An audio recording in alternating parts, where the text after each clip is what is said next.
Hey all, Dan here again. It's Friday. It's a Friday edition of Ask Me Anything. And we get this one a lot at trade shows, at emails, Twitter. So I thought I would post it out there and just let you know there's a million people who have asked about this. What kind of music do we use for listening? What do I personally use when I'm trying to listen to something and really find out how a piece of gear works?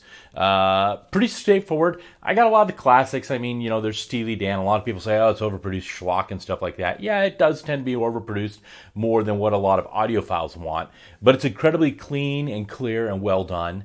And that in itself is a great thing when you're trying to listen for details, listening to how something works. Right now in my rotation, I've got some Von Gray on there. Some of their stuff has some phenomenal bottom end. Their Keb Mo, of course, great guitarist. Strips things down, very open, very clean, well recorded. There's some, what else do I got in there? I've got some Sarah Brightman vocals. She's got one of those pure voices ever. If you ever hear any sibilance in her voice, that's from your gear. That's not from the recording. That's not from her voice.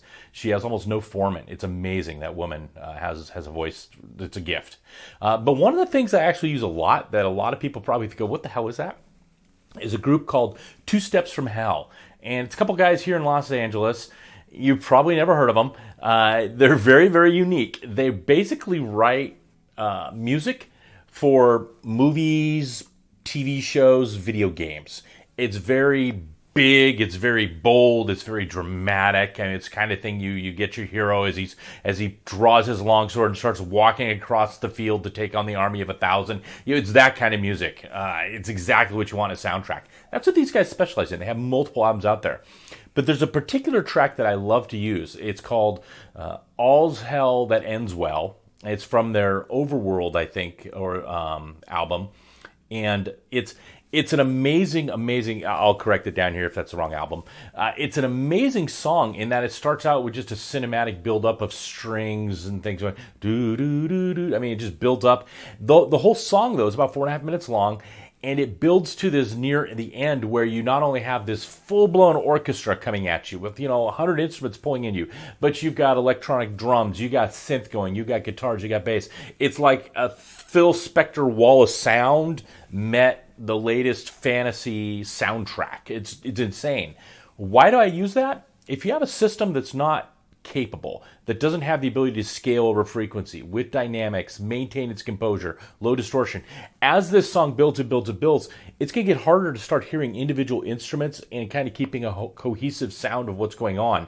Still going, the violins are over here, I can still hear the horns there, the drums are back and behind, things like that. You're going to start losing that capability, and when the whole thing just hits you, it's just this overwhelming wash of sound, it all just kind of goes, if it's a bad speaker system or a bad headphone system.